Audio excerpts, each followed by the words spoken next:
I think I'm gonna go in my garden for a little while and plant some seeds that I got. That's really the only thing that I can think of to do right now to kind of keep my mind occupied and to kind of lower my stress level a little bit. Nothing's going bad, everything's going good. The house went on the market Monday and we've had some showings. We even got an offer on the house last night, but we didn't sign it last night because the people had actually not seen the house yet. They liked it on the internet. They had been looking a long time, so they kind of wanted to send in an offer sight unseen and come see it today, and all else being equal, if it was what they thought, then move forward. So that's fine. We didn't sign anything and we made the appointment for this morning. But as it turns out, there was a snag on their end, nothing to do with our house, but they had to back out this morning. It was a legal thing that they had going on. So I understand. It's no big deal. I really, last night when the offer came through, I just kind of kept my heart out of it. I didn't get too emotionally attached to that offer. I kind of just said to myself, that's quick. It's too good to be true. And the terms were all great. Everything was great. It was just a little too perfect. So I just kind of emotionally said, well, if it happens, it happens. If it doesn't, it doesn't. And it doesn't look like it is. But that's okay. We're going to move forward. And today we actually went out and started getting some prices on some mobile homes. We had been out 2 other times kind of looking, but didn't really know prices because they want to do so much talking about budgets and what do you want and all this stuff, and they want to walk around and show you different things, and they're going to nail down a price when you finally kind of pick out a trailer you want. Well, we just never got that far. I couldn't seem to get prices at the places that I went. It was all about, well, let us know when you're ready and we'll see what we can do and all that. And I couldn't just seem to get prices. So today I just decided to cut it, just cut the crud. And I just went into the nicest place and I just told the people, I need an idea of what trailers cost. I've heard they went up.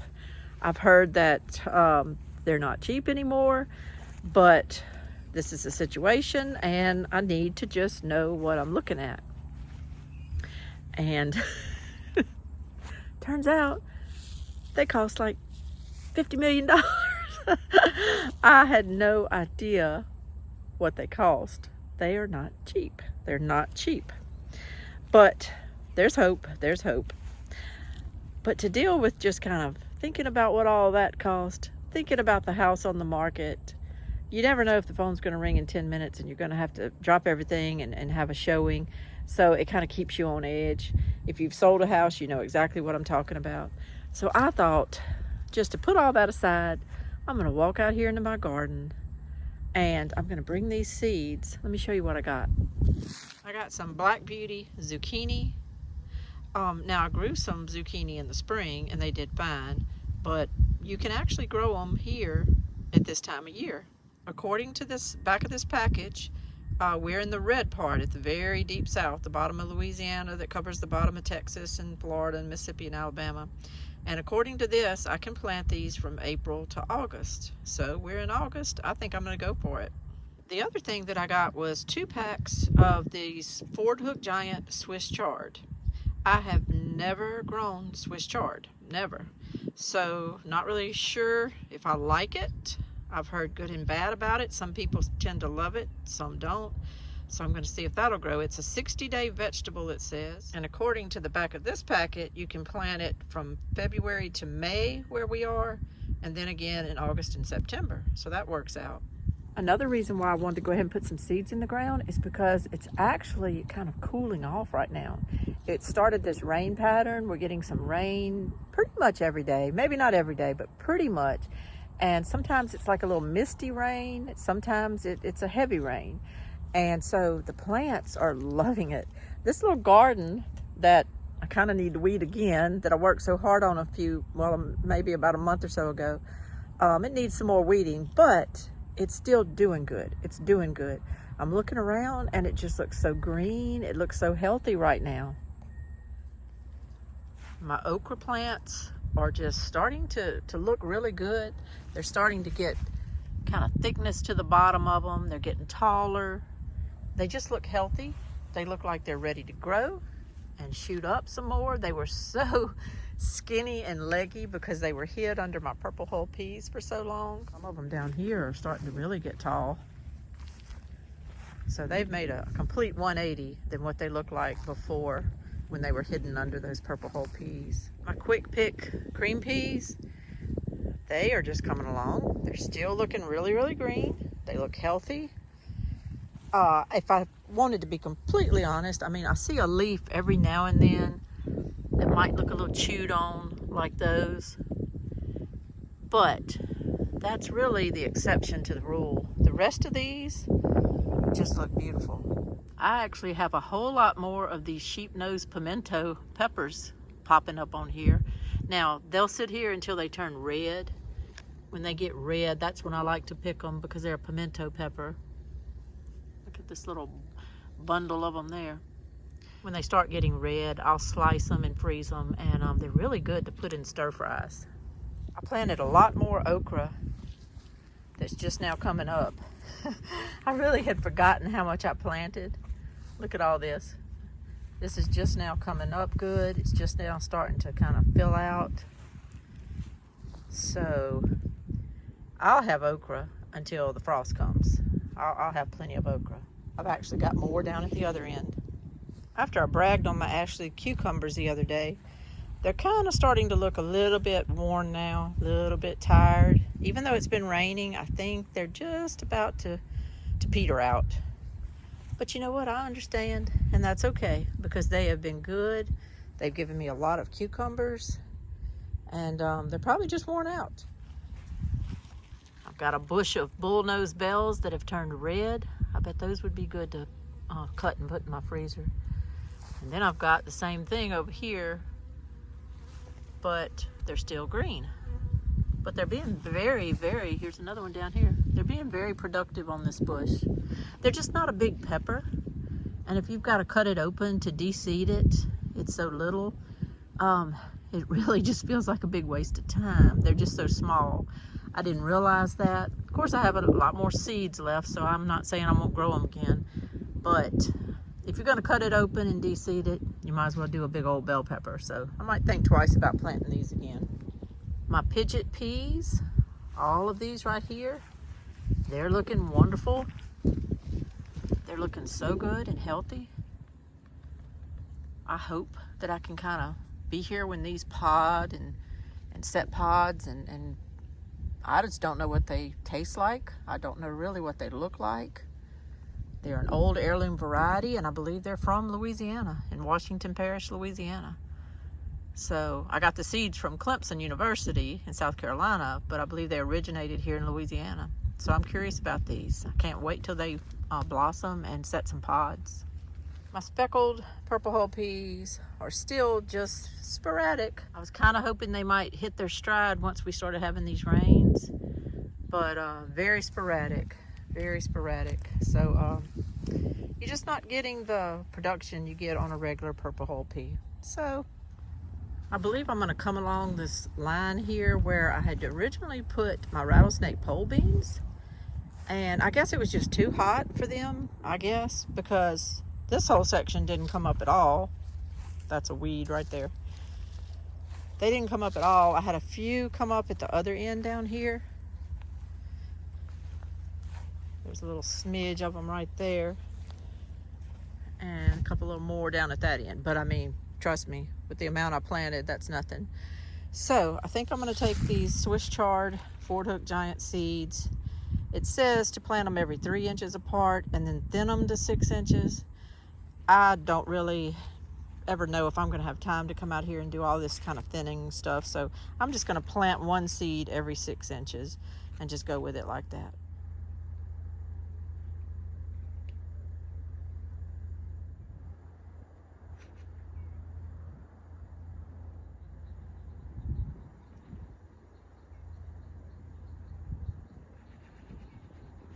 You know, everybody's always talking about their volunteer plants.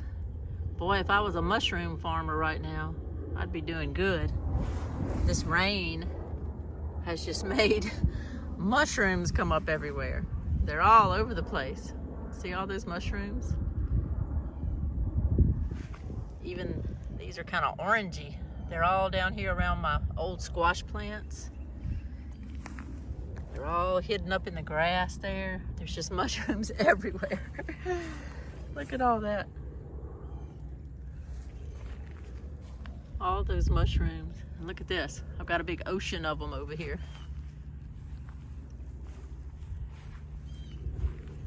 I've got mushrooms everywhere. I'm just gonna take that as they're happy in this soil, and I'm not gonna dare eat them because I don't know anything about these mushrooms, but it's so funny that they're growing everywhere. For the Black Beauty zucchinis, I think I'm gonna pull up everything in this section here.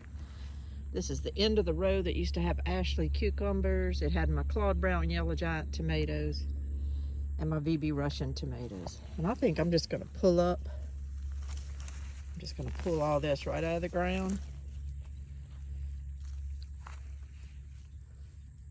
Throw that over the fence there and just pull up all of this.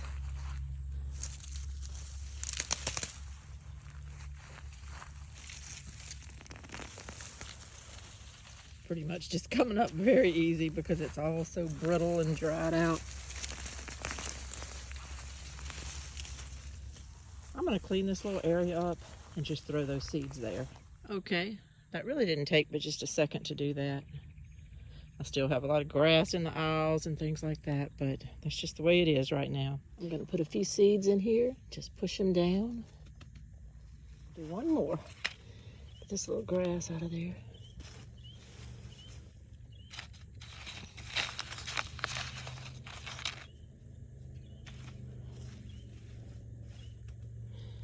Okay, we're just gonna see. Just gonna see how it goes there. Hopefully I'll have some more zucchinis here shortly, or someone will. Someone will get to enjoy them anyway. Okay, while I'm here, those are the old dragon's egg cucumber vines there. I am gonna go ahead and pull those up because I had planted some golden Jenny melons, and I can see these melons are coming up and they're doing okay. So I need to get this old vine out of here to give the golden jennies plenty of room to grow. I also planted on some on the other side of the netting. You can see them over there. So let's see what I've got left after I pull this out. Okay, so once I pulled that out, you can see I had 1, 2, 3, 4, 5. I had 5 on that side, and 1, 2, 3, and 4 on the other side of the netting. So I had a good many growing. I just wasn't noticing them because of the dragon's egg cucumber. So I'm glad to get that out of there. So somebody potentially could have some little cantaloupe, little golden Jenny melon type melons here shortly. That's fascinating.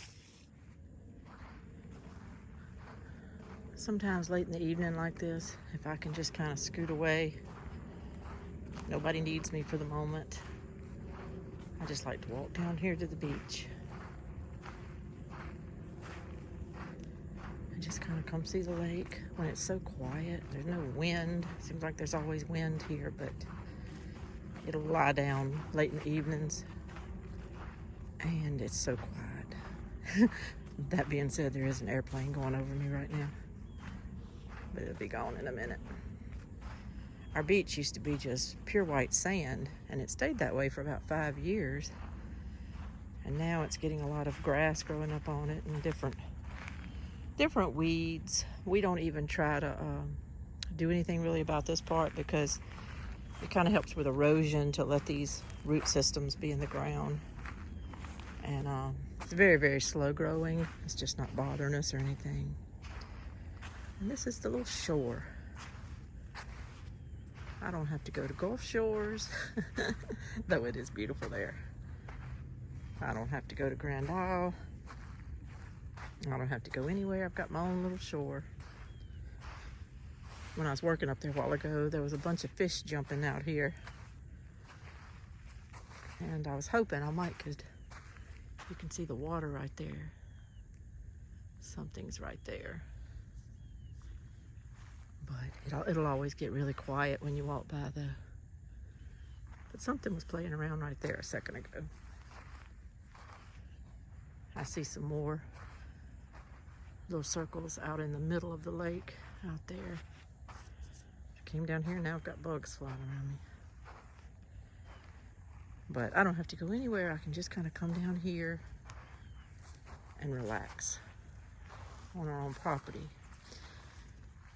Of course, I won't be able to do that much longer, assuming our house sells. I mean, I'm assuming, but you just never know what'll happen. So I'm just trying to kind of soak it in while I can. There's beauty everywhere. And sometimes I love to quote the show on Designing Women. I love to quote that show sometimes because they just had so many memorable episodes on that show. And on one of them, there they go. The fish are jumping out in the middle out there. I just saw one come up. On one episode, Suzanne Sugarbaker, played by Delta Burke, was depressed over something, and they suggested that she go on a cruise. Just go on a cruise and kind of get away and have fun and relax and just, you know, you'll get over everything if you just go on this cruise. And she said, I've just found that no matter where you go, there you are. And I've always remembered that saying because it is true. Though this is beautiful out here and this is lovely and it has helped heal us and it has helped just refresh us after just a terrible time in our life, and we appreciate this beach. This isn't the end-all do-all. This isn't the end-all do-all. This is just a place and time where we happen to be as a family, as individuals, walking on this land. This is just a place we happen to be right now. Our little 2 acres that we bought, it can also be great. It can be a place of healing. Because no matter where you go, there you are. And we'll be there too. And we'll bring our lives, our talents, our gifts to that piece of land. And our grandkids will come up there and we'll have Christmases there. And I'm gonna plant things there. And wherever we go, there we are. And that's really what matters. That's really what matters, is that you bring your convictions, your ethics, your life, your morals. You bring them with you and you try to make wherever you are the best place it can be. My 14-year-old granddaughter will remember this place. I have beautiful pictures of her and my son riding these green kayaks out here and playing in the water. And she'll definitely remember this place. She's driven our little side-by-side around here. She's just spent a lot of nights with us, and she'll remember it. But you know where she's happy? Wherever Mama and Papa are. Wherever my son is. She's happy wherever we are. And she'll be happy at the other place too, because we'll sit around and we'll have fun, and she'll spend the night there, and we'll have a good time. And the 3-year-old and the 1-year-old, they're liable to only remember that eventually. Our 3-year-old loves this beach. He loves to get up on a little hill part over there near our house. A little hill over there. Got mud on my hands. And he plays. He calls it the hole for some reason. It's a hill, but he calls it the hole. And he throws dirt clods. And he says, Hulk smash, every time he throws a dirt clod. And he wants to do that every time he comes over. And he'll remember that for a while. But as he grows, the only place he's really going to remember is our new little 2 acres. And he's going to remember all the fun he had there and riding up to see Mama and Papa. And that they had a horse in the pasture next to their land, and he got to look at that horse all the time. And he'll just have the best memories of where we're going. And the 1-year-old, that's all he's going to know. He's so precious to us, but he'll remember us there. No matter where you go, there you are. Make it the best you can make it. Make the memories with your family the best you can make it wherever you are. We moved from more toward a city to rural. Now we're leaving rural and we're going a little more rural. But if you're not able to do that right now, I know a lot of people are wanting to, but if you're not able, wherever you are, just make it the best place your kids can remember growing up. Not by spending money and entertaining them all the time. Just by the time you spend with them. By the time you talk with them. Kids love to talk. They'll talk you to death. They love it. By the time you listen, you'll make it the best place ever, just because that's the place where my mom used to listen to me, or my dad used to listen to me. And listening is free. You can be an amazing parent just by using 2 ears. Sometimes I don't feel like an amazing parent, but I've tried. I hope that in the end, my kids will appreciate everything we've done. I hope. And I hope their kids will appreciate everything they do. Mama and Papa gave them a little area for a while that they could come to and fish and throw sand and walk around. And Mama had gardens. And we had the best place ever to ride a side-by-side in a 4-wheeler. And mostly, Mama and Papa were just with us. They were just outside. They were just talking to us and listening to us. And that's what we remember. But we're taking our voices, we're taking our hearts, and we're taking our 2 ears on each of our heads that listen. And we're just moving to a new place. And I think it's going to be great. I do. It's so very peaceful up there. And for some reason, we found it right when it hit the market. And we were able to get in on it and put a bid on it before other people did. And we're just so fortunate. We're just so fortunate. And so I just feel like God has found this little place for us, and that's where we're going to retire to. Does that mean it's forever and that we're never going to move again? Or that I'm going to get that in my mind that this is it? This is the only place we're ever going to live? No, I think I've learned not to say that anymore. I think I've just learned to kind of follow when I feel like He's guiding us. I don't know the ending. I don't know the ending. I don't. And it scares me sometimes because I want to know. I want to know for sure if I'm doing the right thing. I want to know for sure if this is where Richard's going to be the most happy. I want to know for sure that our kids are going to accept it. And I want to know for sure that our grandkids are going to have these great memories. But all I know for sure is we felt prompted to make this move. And we did it. And it felt peaceful. We found land we wanted, and we got it, and we feel peaceful. And we're looking forward to new memories that are coming, and we can't wait. And when everything feels so in a line with what you're supposed to be doing, peace only comes from one place. True peace only comes from one place. So that's all I really know right now. I'm going to just go with it. I'm going with it. And I'm going to trust. I'm just going to trust. No matter where you go, there you are. But who you bringing with you? What kind of true self are you bringing with you? To where when you get to that new place and there you are, you're happy. I'm going to try to bring my best self with me. My most thankful self.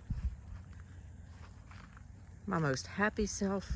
Sometimes it's very, very hard for parents who have lost a child to be happy, happy, happy. My son died 4 days after my birthday.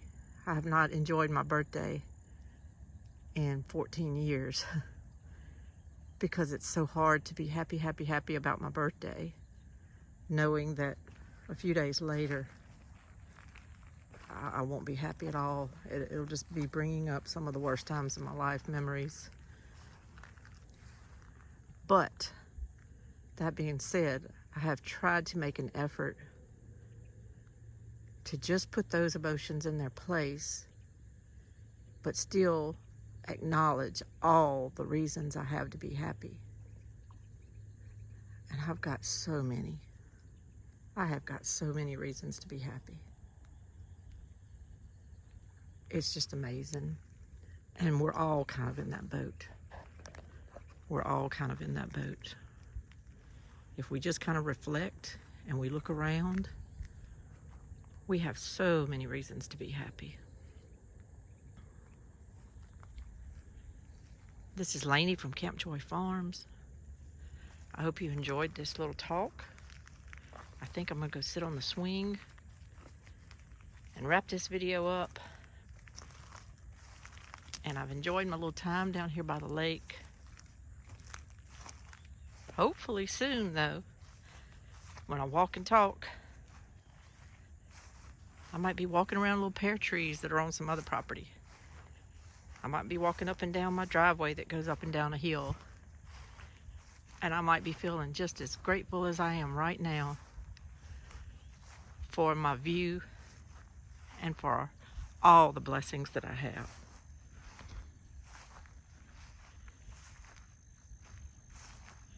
I hope you are too. I truly do.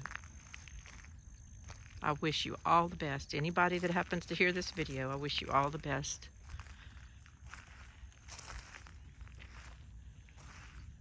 Peace. I wish you peace. I hope you enjoyed this little walk in my garden just for a few minutes today.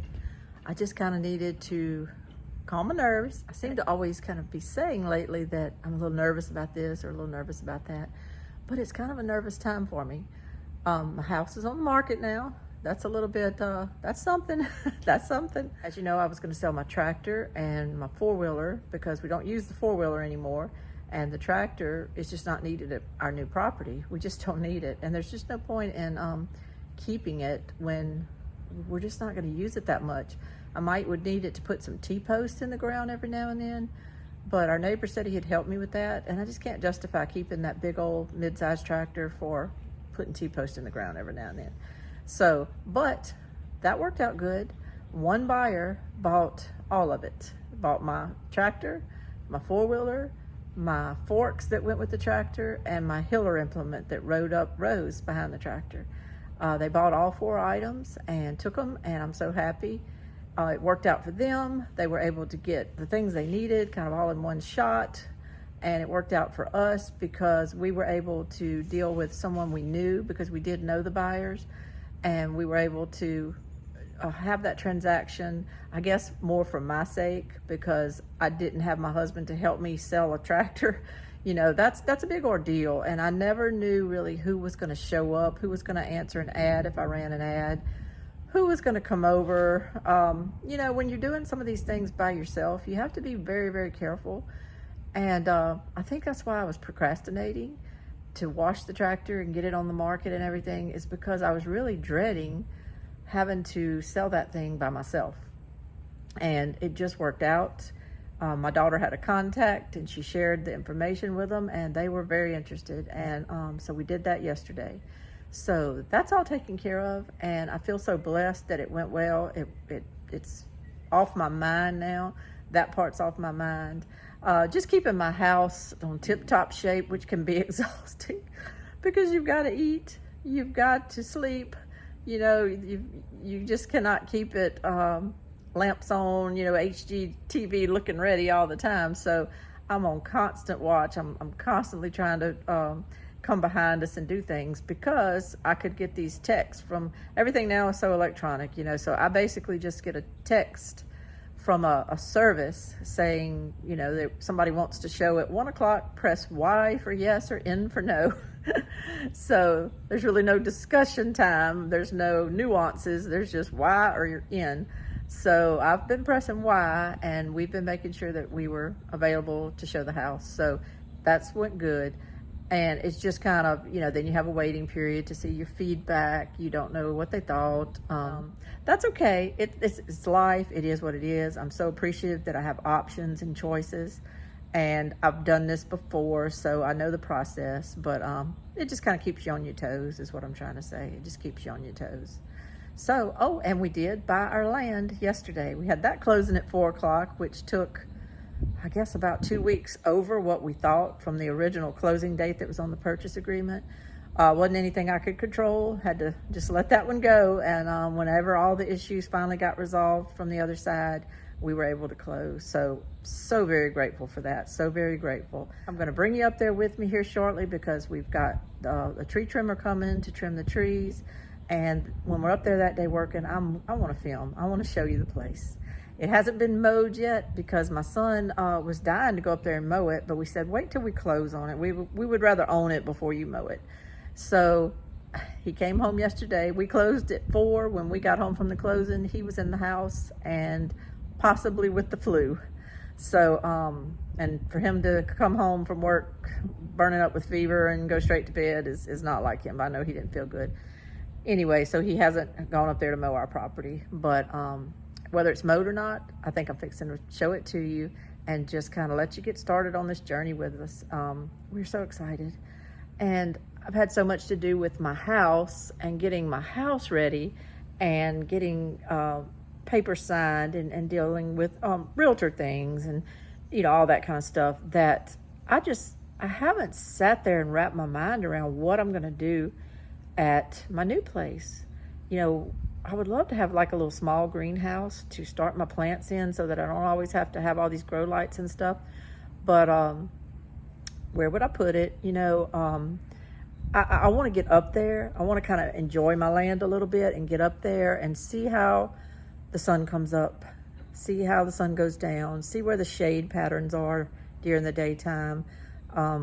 We need to build a little dog pen for the dogs, not a little one, I mean something kind of big for them. And just the gardens themselves, I just keep visualizing walking around the property and having little things planted here and there, just kind of at the base of trees or in certain spots. My mind hasn't really wrapped around this big road up garden yet, and I surely at some point will do that because I know I want to grow corn and some things. But right now, I kind of want to lay in little meandering kind of gardens and paths. I'm kind of getting really interested in studying about perennials, things that I can plant that'll just keep producing year after year, spread their root structure under the ground and keep coming up. Things like asparagus. I know Jerusalem artichokes are one. That's the thing. I don't know a lot about perennials. So I'm going to get out those Johnny Seed books that I have in there and any other of my books that I think might help. And I'm going to start researching that because I would love, while things are available and while I can get them, I would love to lay in some of those on our property from the get-go. Just from the get-go, so that those beds are dedicated, and I'm not just trying to willy-nilly put them in later. Just kind of dedicate them a little spot right from the beginning, and then work around it with annuals and flowers and things like that. So we'll see. This is Lainey from Camp Joy Farms. Thank you for just kind of talking and walking with me a little bit today. I'll update y'all as soon as I can on any other aspects. When we go up there to trim trees, you're coming with me. So thank you so much. I enjoyed talking to you. Y'all have a great day. Bye-bye.